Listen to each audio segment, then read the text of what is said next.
Okay. Ito po ang kadalasan na nagiging sagot ng iba po na naiimbitahan po natin dito sa Negosyong Royal. Ang sabi po nila, mahal. Mahal daw ang pag-i-invest sa Royal. Ano po?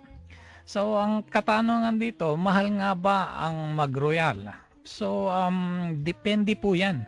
Depende po yan sa anggulo kung saan po ninyo tinitingnan ang negosyong Royal.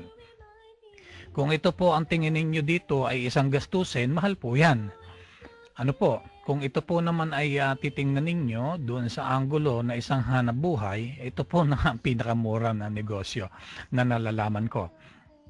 So meron pong paraan, iba't ibang paraan para maging membro ng Royal. So pwede po kayong maging membro sa pamamagitan ng ating product pack na nagkakahalaga ng isang 8,880 at 14,490. So ito po ay tinatawag natin one-time investment. So yung 8,880 ay meron pong corresponding mga products yan. Na pag ibinenta mo, mababawi mo yung puhunan na 8,880 at tutubo ka pa. So balik puhunan na agad, Kaya invest mo pa lamang, whether ibenta mo to o hindi, tubo ka na. Bakit? Kapag binenta mo, tutubo ka. Kapag ginamit mo, nagamit mo ang produkto. Hindi nasasayang. Yung isa po naman is 14,490. Ang pinagkaiba po ng dalawa is mas marami siyempre yung produkto ito. At ang benefits na may bibigay sa inyo nito ay mas marami. Again, ito po ay one-time investment. Ano po? So ito po ang mga laman ng 8,880. Makakapamili po kanya from option A hanggang option C. Na merong depende po yan sa inyong pangangailangan at depende po rin yan sa inyong mga kliyente. Kung ano po ba ang mga gusto ng inyong mga magiging kliyente. Just in case na nagustuhan ninyo na pumunta sa direct selling. Okay, ito po naman yung sa Supreme. Ito po yung sinasabi ko po, mas maraming produkto na laman. Ito po ay nagkakahalaga ng 14,490 pero kapag ibinenta mo ang mga produkto nung yan ay nagkakahalaga ng 16,100. So that is more than 100% ROI or return of investment. So bawi ka na agad. So ito po sinasabi kong ito ay ayon doon sa anggulo na ang tingin mo dito ay hanap buhay. Ngayon po, ito po ang magandang katanungan. Ano po ba ang mobile phone na hawak ninyo? So, ibig sabihin, ang mga mobile phones po ngayon ay nagkakahalaga ng mga 10,000 to 40,000 pesos. Siguro mas mataas pa, depende sa ganda, kung gaano ka modelo yung inyong cellphone. So, ibig sabihin, do sa produkto po natin na 8,880 or 14,490, mas mahal pa ang cellphone. Na ating binibili o ating ginagamit na hindi naman nakakapag-akyat ng pera. Ngayon kung ang cellphone ay nagkakahalaga ng 40,000, mahal po ba ito o mura? So para sa isang anggulo po na ito ay pagkakagastusan, ito po ay napakamahal ng 40,000 or 10,000. Kumpara po doon sa hanap buhay ng Royal na mag-aakyat sa iyo, mag-aakyat sa iyo ng hanap buhay.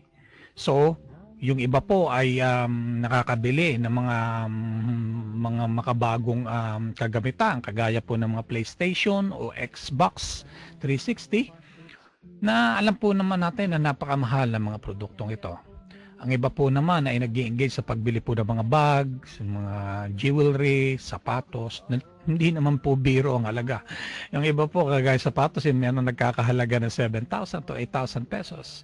Meron pong relo nagkakahalaga ng pinakamababa ng 15,000 pesos hanggang pataas. Meron pa nga milyon, especially mga bags. Ayan po naman ay hindi po sinasabi natin na tikisin natin ang sarili natin kung meron naman tayong pambili. Pero ang sinasabi ko lamang po dito ay ang comparison ng kung ano nga po ba yung tinatawag na mahal at kung ano po ang mura. So ang mahal o mura ay depende po yan sa paggagamitan. O halimbawa meron po kayong pera. Ang inisip mo, bakit naman ako magnenegosyo pa sa Royal? Di time deposit ko na lamang. Pero again, ang tanong po dito ay yung return of investment. Gaano bang iakyat sa iyo ng pera kung ito ay ilagay mo halimbawa sa bangko? Dahil ang time deposit right now sa bangko ay nagkakalaga ng 1.125% per year. O ilagay mo na lang halimbawa ng 1%. Kung meron kayo 100,000, ilagay mo sa bangko for 1 year, so tutubo lamang ito ng magkano? 1,000 pesos sa loob po ng isang taon. So hindi po wise, na ang ganito mga investment. So ano pa yung pwede nating kagaya po ng business franchise. Yung iba po ay nagpa-franchise na negosyo.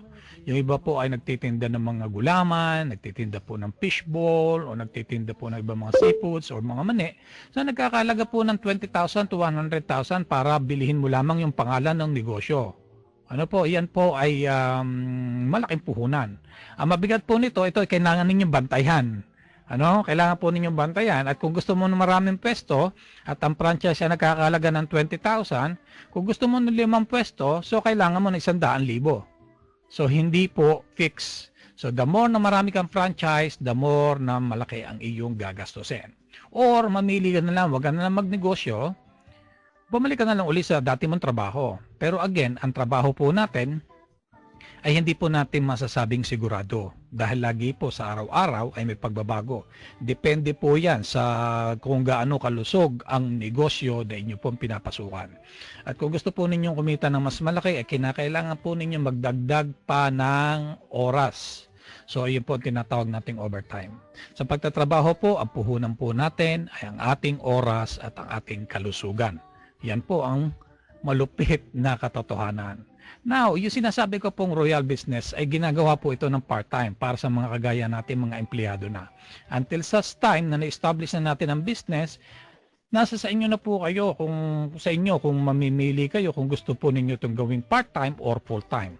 Siyempre, the more na mas mahaba ang oras na ibinibigay mo sa negosyong ito, ay mas malaking halaga ang pwedeng iakyat sa iyo ng hanap buhay, kagaya po ng mga checking ito. Mapapansin po nito, ito ay noong 2013, noong September 19, ang kinita po ng taong ito is 1.1 million. At noong after a week, ay kumita na naman siya ng another 113,000 pesos. This is more than 1,000 times return of investment sa halaga pong 14,490. Yan po ang isa lamang sa marami pang ating mga kasama dito sa Royal na kinikita nila linggo-linggo. So ibig sabihin ay hindi po biro ang ating pong pinag-uusapang hanap buhay dito. Dahil tayo pong mga Pilipino ay nasanay na po na kapag sinabi po nating negosyo ay kinakailangan ng malaking halaga at malaking puhunan. Na kinakailangan ikaw ay magtatayo ng sarili mong opisina o magtatayo ka ng sarili mong tindahan. Pero sa panahon po nito na napakahigpit ang pagnenegosyo dahil marami kang kalaban, hindi na po wise na mag-invest ka ng malaking pera para sa hanap buhay na alam mo naman na suntok sa buwan. Suntok sa buwan kung ito nga ba ay kikita o hindi. So the risk ng pagnenegosyo ay mas malaki kung ikaw ay mas malaki ang puhunan na iyong inilagay. Hindi kagaya po sa pagnenegosyo ng Royal na mapapansin po ninyo na maraming buhay ang nabago dahil sa kaunting halaga.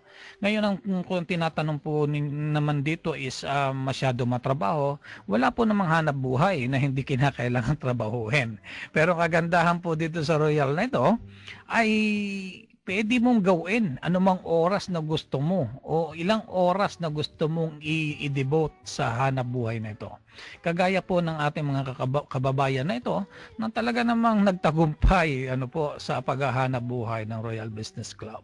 Kagaya ako po ay isang empleyado pero ginagawa ko po rin ito ng part-time. Dahil ako naniniwala na balang araw, ito po ay para kayo nagtanim ng puno ng nara na talaga namang matibay at iyong pakikinabangan sa habang panahon. Hindi po tayo nagtatanim dito ng kawayan na ilang taon lamang ay pwede nang putulin. So, kagaya po nitong mga kababayan natin na talagang binago ang buhay at hindi po biro-biro ang inaakyat na halaga. So mamimili lamang po kayo dito 8,880 o 40,490 na pwedeng baguhin ang buhay mo. So mga kababayan, iiwan ko po ang blanco na nakikita nyo ngayon dahil ang susunod po na mapapalagay dito ay sarili na po ninyong istorya. Depende po sa magiging desisyon ninyo sa araw na ito. So ito po ay blanco, kayo po ang patuloy na magsusulat kung ano bang kinabukasan meron kayo. Again, maraming salamat po sa inyo.